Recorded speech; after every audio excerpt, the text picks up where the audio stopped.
हर दिन एक भिखारी दरवाजे के पास आकर भीख मांगता था और एक घर का मालिक हमेशा घर के बाहर आते ही उसे देखकर फिर जाया करता था। कई बार उसके लिए गालियाँ भी बकता था। वो कहता, तू जिंदा है क्यों है? पूरी जिंदगी ऐसे ही भीख मांगेगा क्या? धरती का बोझ क्यों बना बैठा है? और कभी कभी उस भिखारी को गुस्से में भी धक्का भी मार दिया करता। इतने कुछ ही हो जाने के बावजूद अधिकारी के मुंह से साफ यही निकलता कि भगवान तुम्हारा पापों को माफ करे। एक बार सेठ को धंधे में बड़ा नुकसान होने की खबर मिली। सेठ बहुत परेशान था कि तभी उसके दरवाजे पर वही भिखारी आया। गुस्से में अपना आपा खोते हुए सेठ ने उस भिखारी को पत्थर दे मारा।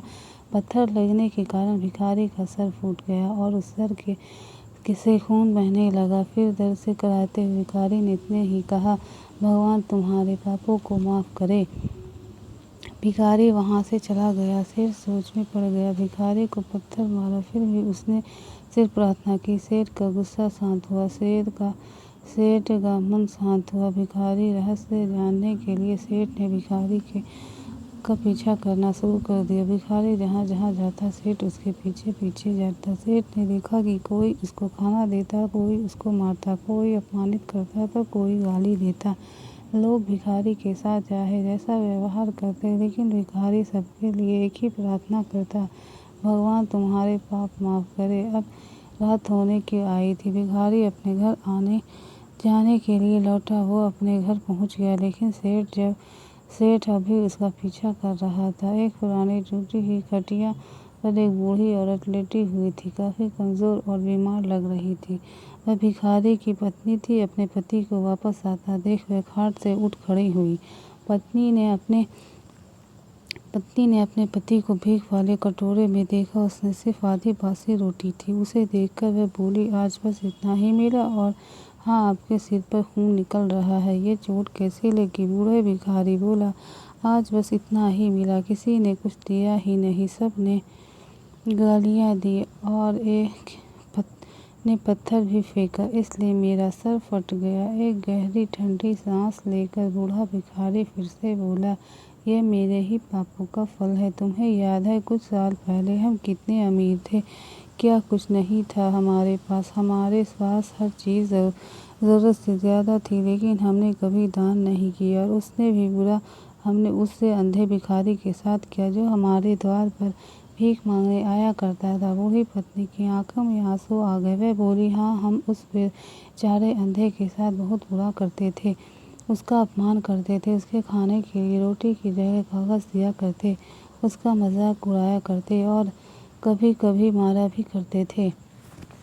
मैंने कभी उसको रास्ते में नहीं देखा। एक बार मैंने उसके मुंह पर मिट्टी भी फेंकी थी और वह हमेशा दुखी होकर यही कहता, भगवान तुम्हारे की सज़ा देगा, भगवान तुम्हारे पापों की सज़ा ज़रूर देगा। उसका श्राप सच हुआ और इस दुख भरी जिंदगी में आ गए।